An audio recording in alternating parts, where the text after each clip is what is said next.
Coro de brujas. 1858-1906. Manuel José Otón. Primero. Érase que se era una buena señora, viuda y sesentona, propietaria de cierta finca rústica no muy lejana de un pueblo, donde yo desempeñaba hace ya tiempo funciones del orden judicial. Noria del Águila, que así se llamaba la hacienda. Tenía abundantes y excelentes tierras de labor, montes poblados de pastos y agua para regar 2 o 3 sitios de ganado mayor. Con lo que, dicho se está, la propietaria debía ser rica por demás, pues carecía de familia, y sus necesidades eran exiguas, como las de gente que no sale del rancho sino para bajar, así se dice, a los pueblos vecinos, y eso de tarde en tarde, con ocasión de fiestas y jolgorios, o sencillamente para mudar de aires. Pero es el caso que los rendimientos de la finca eran apenas medianos, y aunque no llegaban a perderse las cosechas por malo y seco que el año fuese, la verdad es que no producían ni la mitad de lo que producir debían. Cierto que las mujeres carecen en lo general de dotes para entenderse en la administración de sus negocios, pero doña Francisca Perales, que a este nombre respondía la dueña de Noria del Águila, había encomendado por completo el manejo de su hacienda a un administrador, hombre campirano y versadísimo en todo lo que a la ciencia de las geórgicas atañe, salvo en introducir innovaciones y mejoras de modernos procedimientos, pues a ese respecto tanto el ama como el empleado oponían la más vigorosa resistencia. Doña Francisca o doña Pancha, como más comúnmente se la llamaba, era la adoración y el paño de lágrimas de sus sirvientes y de todos los aldeanos y campesinos que moraban en 5 leguas a la redonda. Y no podía ser de otra manera, pues socorríales en sus necesidades, aunque no ciertamente con mucha largueza, y sobre todo, les curaba cuando enfermos acudían a ella en busca de alivio o de salud. Esto de curar y prescribir métodos y remedios para toda clase de dolencias era el elemento principal en la vida de la buena señora. Era como el agua para los peces, el rocío para las flores y para las aves el viento. Y no vaya a creerse que echaba mano de medicinas y drogas de las usadas más comúnmente por galenos y farmacéuticos, ni por pienso. Se reía de los médicos, de las boticas y hasta de los curanderos, a quienes solía tolerar y aún aconsejar algunas veces. El ejercicio de la medicina en ella era una cosa así como un rito misterioso y oculto, y rarísima ocasión empleaba hierbas o pócimas, y cuando lo hacía, sus menjurjes, verdaderas panaceas, componíanse de los simples más inusitados y estrambóticos. Su terapéutica constaba especialmente de palabras, signos y prácticas extrañas, así como de oraciones, algunas de las usadas por la Santa Madre Iglesia, y otras del uso exclusivo de aquella sapientísima doctora, que tenía su consultorio en la casa grande de la Noria del Águila. Pero tampoco se debe pensar que doña Pancha usara indistintamente de las mismas palabras, signos o remedios en todas las enfermedades. De ninguna manera. Así, por ejemplo, para el dolor de muelas aplicaba una cuerda de guitarra enrollada al cuello a guisa de rosario.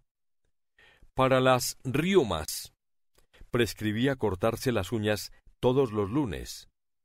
Los desmayos y zumbidos de cabeza los curaba colocando una lanita de borrego prieto en la ternilla de la nariz, y el ojo de venado, el sebo de león y hasta el excremento de diversos animales servían para otras tantas dolencias y accidentes.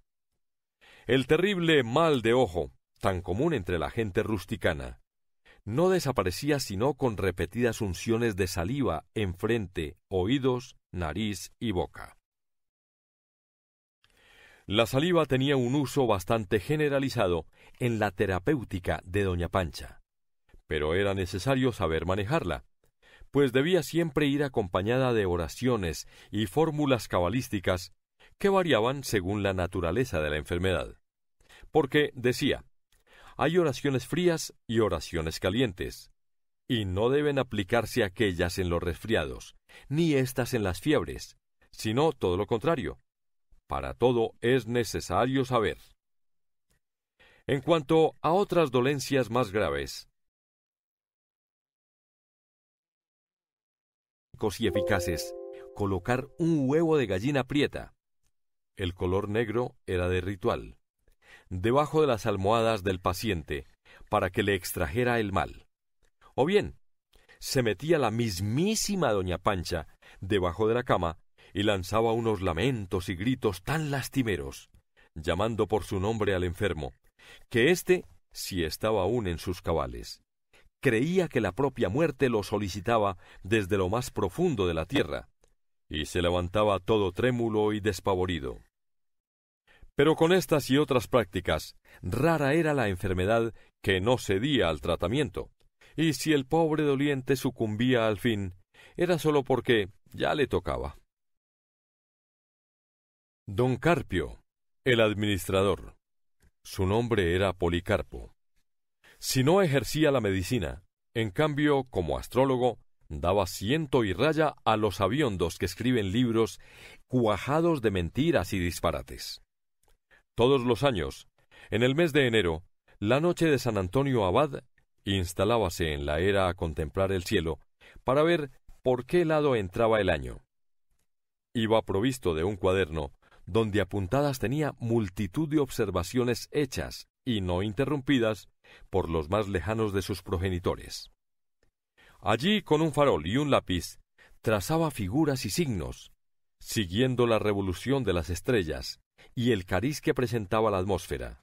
Y a eso de las 4 de la mañana, cuando ya las 7 cabrillas se habían metido y a sus alcances iban los otros reyes, y las 3 Marías, don Carpio, con pasmosa seguridad, pronosticaba la calidad del año y decía, como si lo estuviera viendo, qué clase de frutos se iban a dar y cuáles a perder, las plagas y enfermedades de los animales y de las plantas, y finalmente si el año sería seco o lluvioso.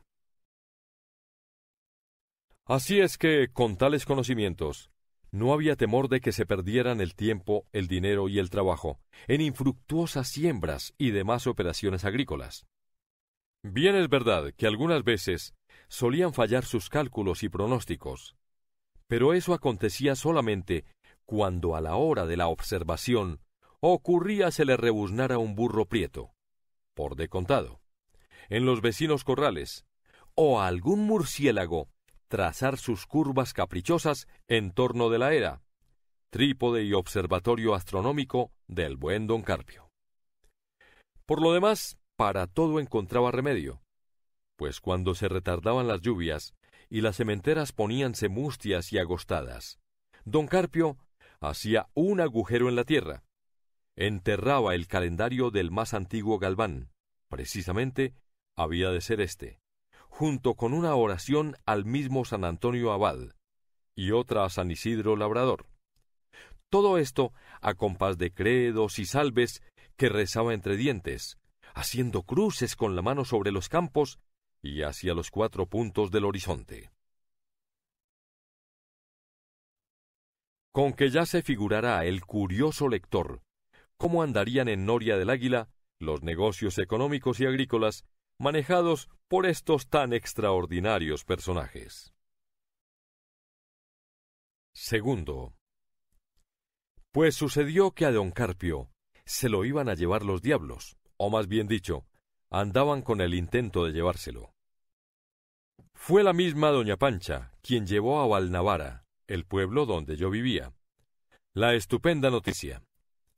Todos los habitantes del lugar invadieron la morada de la rica propietaria, para oír de su misma boca la revelación de tan maravillosa aventura. Yo fui uno de los primeros en acudir, y con todos sus pelos y señales me refirió el suceso, con lenguaje y ademanes tan pintorescos, que más de una vez, durante la narración, sentí ponérseme los pelos de punta. Y era tan cierto el hecho, que los 2 o 3 mozos que acompañaban a su ama, y ella misma, fueron testigos presenciales. Lo que dio por resultado que doña Francisca abandonara la hacienda mientras el maleficio se conjuraba, aunque, según las trazas, no había que esperar que tal cosa sucediera hasta que don Carpio abandonara la finca, o los diablos, en forma de brujas, cargaran con él a los profundos. El caso pasó de esta manera. Una tarde, ya al ponerse el sol, se desató rumbo a la serranía de la hacienda tan furiosa tormenta que todos los arroyos se salieron de madre, y las peñas y los árboles rodaron descuajados por los desfiladeros de las montañas. Hasta allí el fenómeno nada ofreció de particular. Pero ya al entrar la noche, comenzó a descolgarse de las nubes una horrorosa culebra, que así se llamaban las trombas en el lenguaje rústico, cuya monstruosa cola se retorcía en el aire, entre negros torbellinos de polvo y agua. El pánico se apoderó de los campesinos y del propio don Carpio, quien probablemente por alguna imprevisión o descuido había enterrado el calendario a más profundidad de la necesaria, o había echado más cruces y oraciones de las acostumbradas. Pero de improviso y en un punto, ama y administrador, que contemplaban el meteoro desde el portalón de la casa grande, entraron precipitadamente a una galera contigua, saliendo al instante armados de sendos cuchillos, con los que, disparando estocadas y bendiciones sobre la culebra, como quien se tira a fondo o rajaleña, al punto, y como por encanto, quedó partida la terrible manga, que vino a resolverse en descomunal aguacero. Pasado ya el peligro, con gran asombro de los sirvientes que presenciaron el conjuro, doña Pancha y don Carpio dieron trazas de recogerse cada cual en sus habitaciones, pues la noche seguía tormentosa y negra, y no era cosa de ir al campo a esa hora para encauzar los arroyos y reparar los destruidos canales. Así es que don Carpio, después de despojarse de las empapadas ropas, se echó al coleto doble ración de tequila, de la acostumbrada, para no resfriarse, y ya se disponía a meterse entre las no muy limpias sábanas, ni menos mullido lecho, cuando percibió, clara y distinta, una voz extraña, que de fuera le llamaba por su nombre, voz que parecía descender de lo alto y que se mezclaba con carcajadas horripilantes y soeces maldiciones.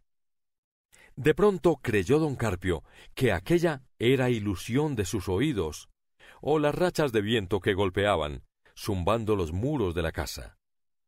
Pero como la voz se repitiera, y ya no sola, sino acompañada de otras que en distintos tonos le amenazaban imprecándole, el pobre hombre se armó de valor.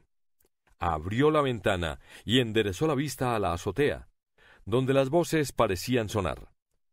Y en aquel mismo punto sintió que el horror le cuajaba la sangre, paralizándole los miembros. Destacándose en la masa negra de las sombras, vio el infeliz otras sombras más negras aún, que se bullían vertiginosamente como en una danza infernal sobre el pretil y sobre las canales de su misma habitación. Horrorizado y loco, cerró de un golpe la ventana y salió corriendo en busca de doña Pancha, que a la sazón se recogía. Desde la puerta dióle cuenta de lo que le pasaba. Vistióse alborotada la señora, y ambos, acompañados de los mozos y dependientes que estaban aún en pie, se dirigieron al cuarto del administrador, donde todos fueron testigos de la extraordinaria escena que, afortunadamente, no se prolongó por mucho tiempo, pues a poco sintióse el aleteo de aquellas sombras como de aves monstruosas y pesadas que volaban casi sin ruido en la oscuridad. Nadie se atrevió a salir a investigar el hecho, pues todos, doña Pancha in capite, declararon que las brujas, teniendo cuentas pendientes con don Carpio, venían a cobrarlas y procurarle males en pago del que había hecho a cierta moza del rancho, cuya madre, según se susurraba, era una de las más desaforadas hechiceras que podían encontrarse por aquellos contornos. Dejaron pues en paz a las brujas, ya que ellas la habían arrebatado a los moradores de la casa, y pasóse el resto de la noche en medio del susto consiguiente, con el cual, dicho está, nadie logró pegar los ojos. Y como en las noches posteriores se repitiera el espantoso fenómeno de las brujas, los dependientes abandonaron la casa grande y se fueron a dormir a otra que, aunque estaba en no muy favorables condiciones de habitación, aderezaron de la mejor manera. Y doña Pancha tomó el partido de trasladarse a Valnavara, hasta que las brujas escogieran otro lugar para sus nocturnos conciliábulos, pues los aquelarres del Hars en la noche de Santa Walpurgis eran tortas y pan pintados, si en parangón se ponían con los que noche a noche se celebraban en la casa principal de Noria de Águila.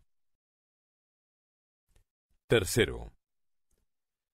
Todo esto y más todavía me fue referido por la buena señora, con tan profundo convencimiento y a la vez con tales muestras de desdén, al notar cierta sonrisa de incredulidad en mí, que a poco ya estaba yo tan embrujado como ella. Intenté, sin embargo, escudriñar una parte del misterio, aquella que se relacionaba con la moza, hija de la célebre hechicera. Doña Francisca me dio todos los datos necesarios, de los que vine a poner en claro que el bueno del administrador, aficionado por demás a las hembras, había tenido sus dares y tomares con una muchacha muy bonita del rancho. Pero al cabo, como todo cansa en este mundo, cansóse de aquellos amoríos, no por otra cosa, sino porque se enamoró perdidamente de otra mujer, con la cual comprendió que no podía entrar en más relaciones que las matrimoniales, por lo que se dio de mano a su antigua pasión, y ya se habían empezado a correr las amonestaciones en la parroquia de Valnavara, y sólo faltaba fijar la fecha del casorio, con un gran contentamiento de doña Pancha, quien se había ofrecido a ser madrina. Pero como el hombre propone, y las brujas disponen, desde el primer domingo en que se leyeron, después del Evangelio, las susodichas amonestaciones, empezó el aquelarre en la azotea del cuarto de don Carpio, según dejo ya referido. Bien enterado del asunto, y todo confuso y estupefacto, despedíme de la propietaria y en poco tiempo olvidé las brujas, hechicerías y demás cosas que con ellas y con los habitantes de Noria del Águila se relacionaban. Y aconteció que yendo días y viniendo días, una tarde en que para sacudir el fastidio que me abrumaba, paseábame a caballo por los alrededores de Valnavara, entregado por completo a mis meditaciones y a la contemplación de los campos, me fui alejando sin sentirlo, hasta que ya, próximo el sol a ocultarse, encontréme precisamente al pie de la cuesta que, remontando un cerro poco elevado, conducía directamente a la hacienda de doña Pancha. Al darme cuenta del punto hasta donde había llegado, vinieron a mi memoria los estupendos sucesos en la finca acaecidos y determiné seguir adelante, para desengañarme por mis propios ojos.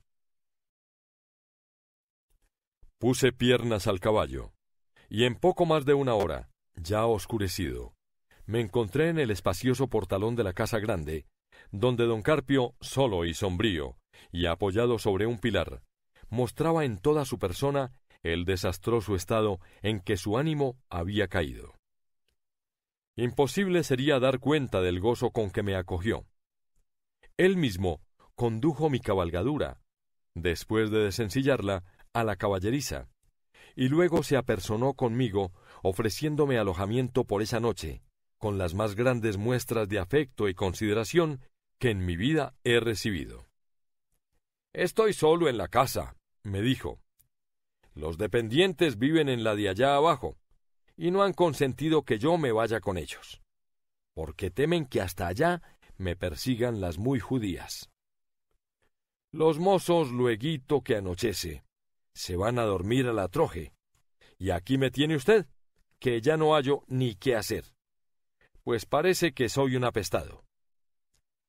Entramos al escritorio, y después de los cumplidos que son del caso, expreséle sin rodeos el motivo que me llevaba a hacerle compañía por esa noche. Grande fue su asombro y más aún su espanto al ver que yo no lo tenía en manera alguna, y que estaba absolutamente resuelto a descubrir el misterio de las brujas que tanto le atormentaban. Cuando hubo encendido luz y quedé admirado del terrible estrago que las apariciones habían hecho en el pobre hombre. Era un rancherazo de contextura musculosa y recia, pero tan flaco y amojamado estaba, que ya no tenía sino la piel verdosa y plomiza untada en los puros huesos. Dióme lástima, en verdad, su figura, y desde luego procuré infundirle ánimos, tomando por el lado cómico sus extraordinarias aventuras.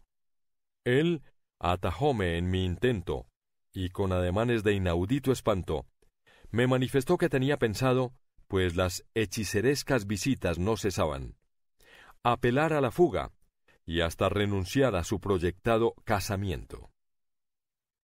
¿Luego continúan las brujas viniendo? Preguntéle con verdadero interés. Sí, señor, me contestó. No hay noche de Dios que esas condenadas no vengan a molestarme. Yo ya no puedo más, y hasta he tenido que recurrir a Tata Prisco, pues ni por esa, señor licenciado.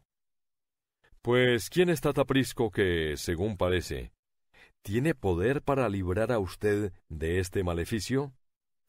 —¡Tata Prisco! —repuso mirándome asombrado de mi ignorancia. —¿Pero no conoce usted a Tata Prisco? Tuve que confesar mi desconocimiento de tan conspicua personalidad. Pues Tata Prisco —continuó don Carpio— es un viejo que vive en Cerro Gordo, a 5 leguas de aquí, y que, aunque dicen que está descomulgado, es el único capaz de meter en cintura a todas las brujas y demonios que resisten hasta el agua bendita y los exorcismos del señor cura. ¿Y a qué se debe tan soberana y poderosa virtud de Tata Prisco? Inquirí con positiva curiosidad. Pues ¿a qué ha de ser? Nada menos a que tiene un pedacito de la reata con que se ahorcó Judas Iscariote, el cochino apóstol que vendió a nuestro Señor. ¡Caramba! ¿Y de dónde cogió semejante reliquia?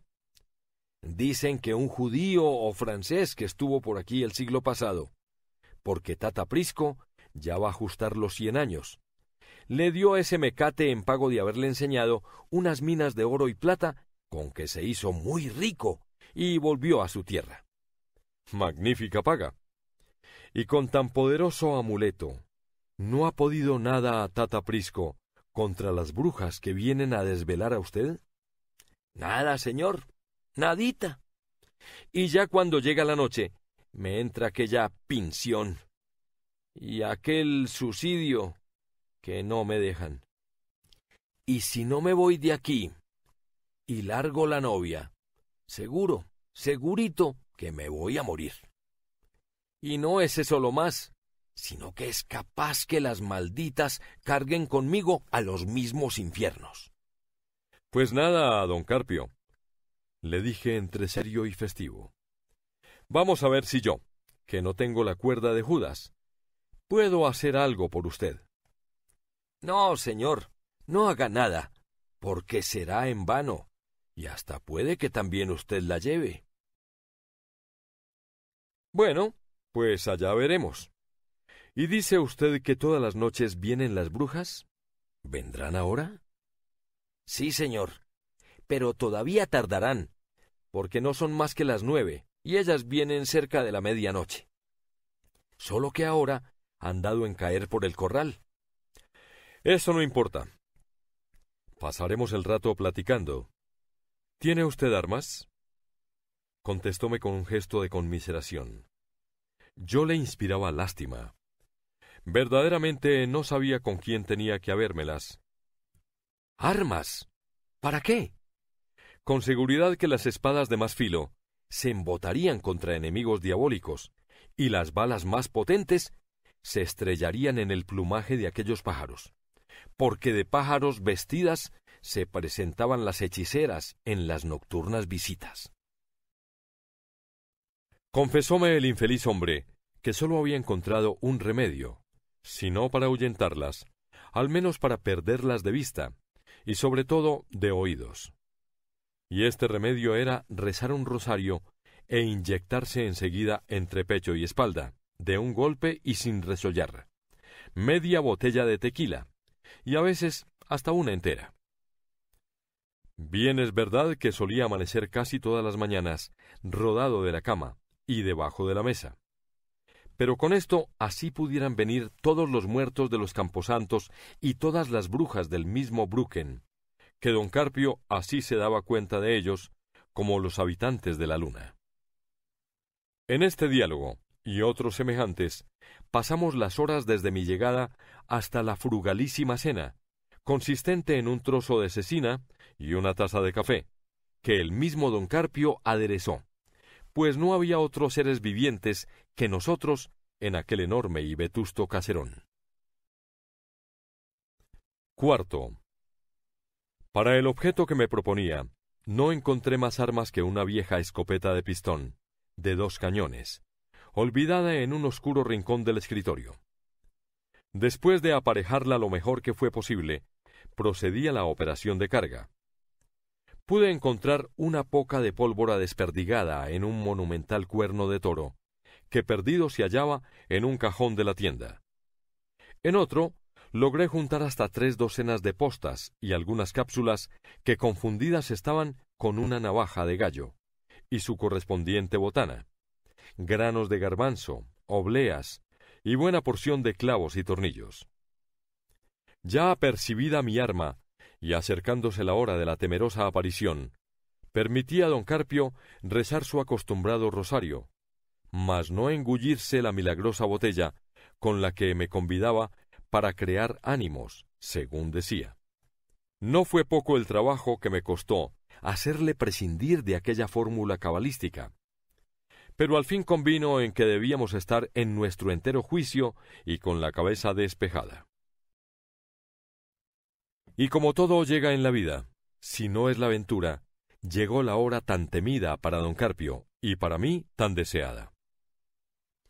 Súbitamente vi a mi hombre ponerse lívido, y con voz cavernosa y trémula me dijo: «Oiga, ya están ahí».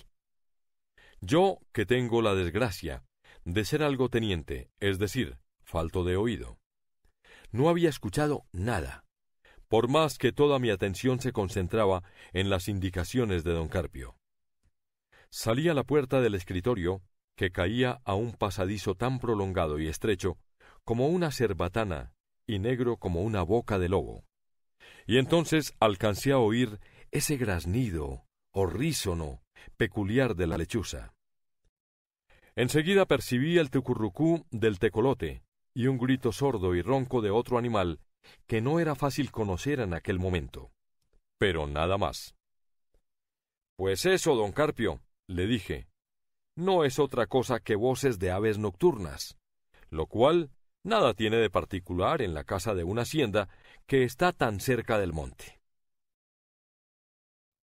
«Oiga», repuso sin hacerme caso, y sacudiéndome bruscamente con una de sus manazas de esqueleto hercúleo, mientras se aplicaba rígido, cerca del oído, el dedo de la otra. «Oiga no más lo que están diciendo». Paré la atención y efectivamente, entre un rumor extraño y confusa algarabía, percibí claramente el nombre de don Carpio, precedido de una grosera maldición.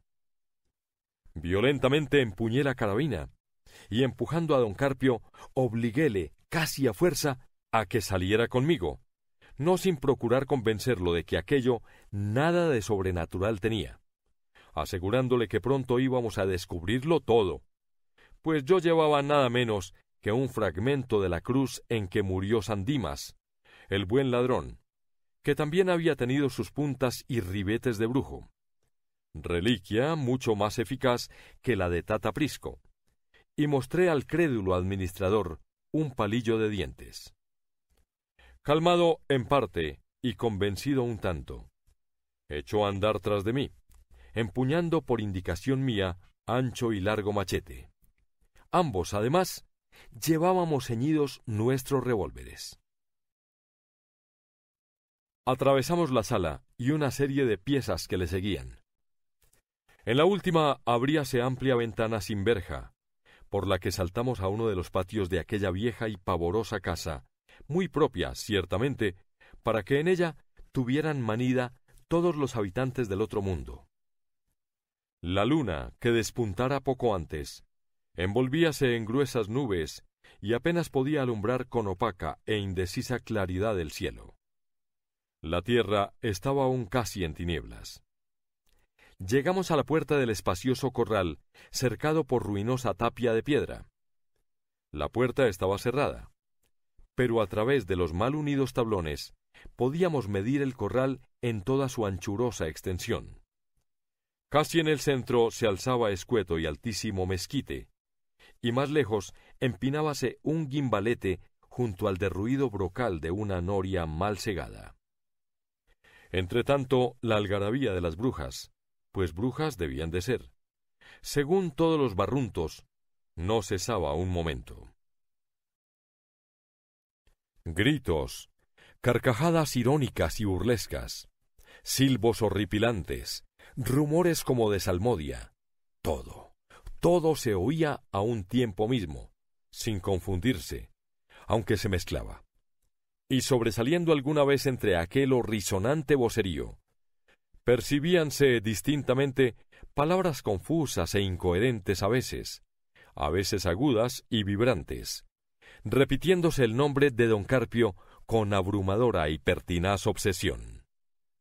«Ya me las pagarás, ya me las pagarás, ya me las pagarás», oíase de pronto, y luego una voz hueca, ronca y gutural repetía: «¡Carpio! ¡Cornudo! ¡Cornudo! ¡Cornudo!», y otras dos malas palabras que no son para escritas ni menos para leídas. Sobre una gruesa rama de mezquite pude ver, a la tenue claridad de la luna, destacándose contra la gris lividez del espacio, 3 pájaros grandes en apretado grupo, que aleteaban, haciendo movimientos extravagantes y grotescos, al compás del espeluznante rumor que producían. En la punta del guimbalete distinguíase otro pájaro, más negro que las sombras de las piezas que de atravesar acabábamos, que también se retorcía como en epilépticas convulsiones. A la luz del día visto, habríame hecho reír, pero en aquel instante, lo confieso, sentí que se me erizaban los cabellos. Puesto ya en semejante trance, por mí mismo buscado, parecióme ridículo y vergonzoso retroceder, y arrojándome de improviso al fin de la aventura, entreabrí silenciosamente la puerta del corral, que no tenía llave ni cerrojos. Me eché la escopeta a la cara, y encañonándola lo mejor que pude hacia el grupo del mezquite, apreté el disparador. Un formidable traquidazo retumbó en toda la casa y hasta en los cerros vecinos, pues había soltado los 2 tiros, y disipado el humo, vi al pie del árbol 2 de los pájaros, heridos mortalmente, que se agitaban en las postreras contorsiones de la agonía, y el tercero, maltrecho, volaba torpemente sobre las tapias del corral. El del guimbalete había desaparecido. Casi al par de la detonación producida por el disparo, surgió de la cercana nopalera, que tras la casa se levantaba, una voz colérica, a la vez que plañidera, exclamando: «¡Válgame las benditas ánimas! ¡Miren no más! Ya este hombre borrachón y sinvergüenza me mató mis animalitos. ¡Maldito sea don Carpio y la madre que lo parió!». Oír aquellos gritos, nosotros, que nos contemplábamos mutuamente, estupefactos ante la hecatombe, y largarnos a través del corral y del campo, salvando las trancas que las tapias tenían a guisa de puerta, fue todo uno. Llegamos de un salto, cayendo de improviso en lo más espeso de la nopalera, donde al pie de inmenso y cóncavo peñón, encontramos a 3 mujeres que se ocupaban en acariciar a un cuervo, prodigándole las más tiernas expresiones de cariño, a la vez que le alisaban el negro plumaje del lomo. Pero don Carpio, de un solo mandoble, dividió en 2 mitades el repugnante pajarraco, y sin que yo pudiera contenerle, arremetió furioso contra las mujeres, disparándole cintarazos a diestra y siniestra. Y es que había reconocido en 2 de ellas a su examasia y a su exsuegra, sobre la cual batía muy a su sabor, firme y macizo, desahogando la cólera que le embargaba, de modo tal que si yo no me le impongo enérgicamente, allí hubieran dado fin por todos los siglos las brujerías y maleficios en aquellas dilatadas regiones. Calmado ya el enfurecido administrador y las brujas de rodillas, suplicantes y llorosas, ante nosotros, pude inquirir el secreto y explicación de las aventuras a que yo, recientemente armado caballero por obra y gracia del fastidio que me consumía en Valnavara, pude dar digno acatamiento y remate, logrando imperecedera fama entre los campesinos de aquellos lugares y de los demás, que en todo lo descubierto de mi partido judicial alientan y alentarán por varias generaciones. Yo quisiera revelar al lector tales misterios, pero es el caso que me he propuesto reservarlos para el día en que, si Dios me concede vida y humor, pueda referir la ocasión y manera en que yo mismo me hice nahual, después de cursar todas las asignaturas correspondientes, hasta alcanzar el grado de tan importante profesión. Mas si dejo suelto este cabo, que es ciertamente el más interesante, debo atar los demás, aunque sean accesorios, y así diré que don Carpio, libre ya de aquel peligro, se casó al fin, cayendo en otro tal vez más grave aún, pues la edad del administrador, de Noria del Águila, frisaba en los 50 años, y su esposa no llegaba a los 20. Un detalle antes de concluir. Doña Pancha me tomó grande ojeriza y mala voluntad.